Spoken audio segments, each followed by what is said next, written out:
Thank you for downloading this edition of A Point of View. Here's Roger Scruton.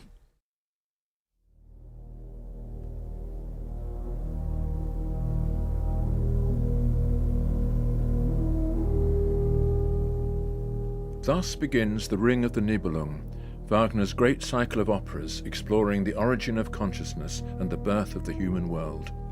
We are in the depths of the River Rhine and also in the depths of the unconscious, hearing the voice of the natural order from which humankind departed in the long-distant past. Wagner's story of gods and heroes, of giants and dwarfs, is not a fairy tale. It is addressed to modern people who have lost the ways of enchantment and for whom the path to heroism is overgrown. It is a story in which law and love, power and property are all caught up in a life and death struggle between the forces that govern the human soul. Wagner's great work is controversial.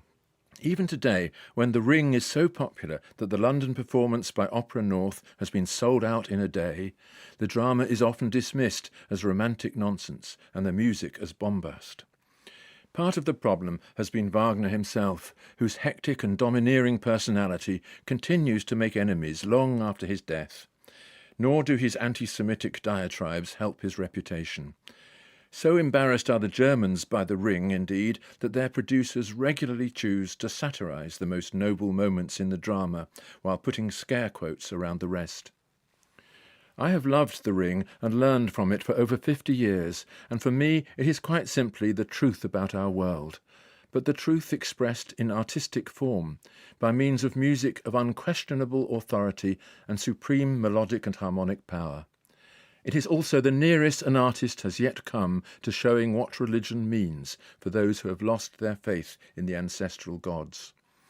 The story derives from the collection of Old Norse myths, as recounted in the Icelandic Eddas. These tell of the Viking gods, whose king Odin builds the fortress of Valhall in order to fend off the day of Ragnarök, when the gods will be destroyed in their final battle. Ragnarök means the doom or twilight of the gods, and its advent is inevitable. Yet Odin struggles unceasingly to evade it.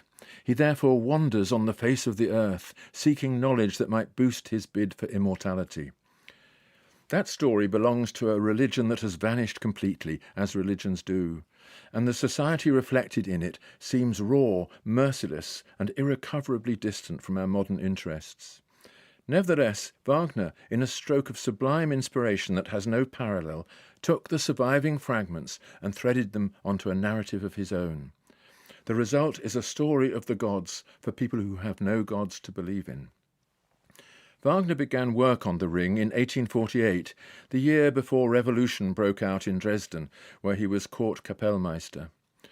Wagner was at the time a passionate socialist and joined the Revolutionary Party, being forced as a result to flee into exile in Switzerland and France. The story of The Ring is marked by those events and by the composer's early socialist enthusiasm, and it contains an evocation of industrial capitalism every bit as disturbing as those of Dickens and Zola.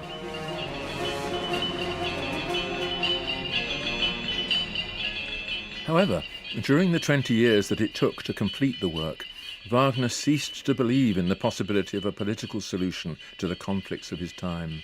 He ceased to believe that human beings have a clear choice between a society built on power and one built on love. Certainly, love and power are in tension with each other, as is symbolized by the ring itself, which was forged by the dwarf Alberich from the gold of the Rhine, only when he had cursed the love that he could not obtain from its guardians, the Rhine daughters. But Alberich's divine counterpart, Wotan, king of the gods, enjoys both love and power, having perceived that power is meaningless until constrained by law, and that a world governed by law makes possible all that we most intimately value: personality, freedom, respect, and domestic affection. However, the rule of law is not self-sustaining. Wotan must pay the price of his sovereignty, and only one character in The Ring can supply that price, namely Alberich, the great industrial producer, whose enslaved workforce has created a hoard of treasure sufficient to pay for the castle of Valhalla. By a trick, Wotan obtains the treasure, ring included, But the dwarf curses the ring with so powerful a curse that all love and law thereafter become precarious. This curse will be lifted only when the ring is returned to the Rhine by the free being who has no interest in using it. The ingenious plot of the cycle consists in the search for that free being who will release the gods from their chains. Love without power will not endure, and power without law will always erode the claims of love. We live this paradox, and without the gods to maintain the moral order, the burden of it falls entirely on our shoulders.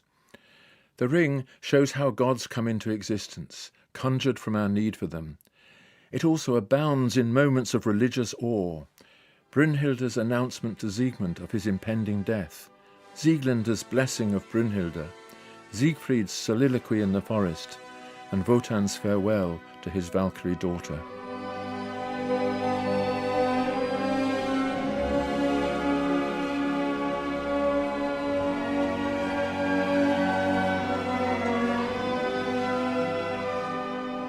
Virtually all the turning points of human life are represented and elaborated by the sublime music. This, to me, is the most extraordinary aspect of Wagner's achievement. He was able to show the indispensable need of modern people for sacred moments in which freedom and consciousness are nevertheless revealed as purely human burdens. But a peculiar Wagnerian twist is given to these moments. While the sacred has in the past been interpreted as man's avenue to God, for Wagner it is God's avenue to man. It is the gods, not mankind, that need redemption, since it is their bid for sovereignty that has disturbed the natural order. Redemption can come through love, but love, for Wagner, is complete only between mortals. It is a relation between dying things, who embrace their own death as they yield to it.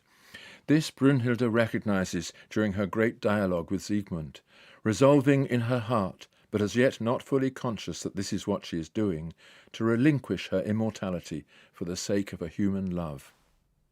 But what, on this view, are the gods? Mere figments, as Wagner's mentor, the philosopher Ludwig Feuerbach, had argued? Or are they more deeply implanted in the scheme of things, symbols of forces that precede and survive us? Wagner's answer is not easily explained in words, since it is expressed in music. And it is an answer that makes him supremely relevant to us. For, despite our attempts to live without formal religion, we are no more free than people ever have been or ever will be from the religious need. Wagner accepted Feuerbach's view of the gods as human creations. Gods come and go, but they last as long as we make room for them, and we make room for them through sacrifice. The gods come about because we idealize our passions, and it is by accepting the need for sacrifice on behalf of another that our lives acquire a meaning. Seeing things that way, we recognize that we are not condemned to mortality, but consecrated to it. Such, in the end, was Wagner's message. Yes, the gods must die, and we ourselves must assume their burdens, but we inherit their aspirations too. Freedom, personality, love and law. There is no way in which we can achieve those great goods through politics, which, if we put too much faith in it, will inevitably degenerate into the kind of totalitarian power enjoyed by the dwarf Alberich. But we can create these things in ourselves, and we do this when we recognize the sacred character of our joys and sufferings, and resolve to be true to them. Hence, when the action of the ring has come to its inevitable conclusion, with the death of the free hero Siegfried and his beloved Brünnhilde, with the burning of Valhalla and the destruction of the gods, when all conflicts have run their course, when death is triumphant and the gold returned to the Rhine, the music recalls the most sublime event in the drama, when a mortal woman who had lost everything save love gave her blessing to the goddess who had rescued her. This, one of the supreme moments of Western music, is also the greatest statement in modern drama of what life is really about.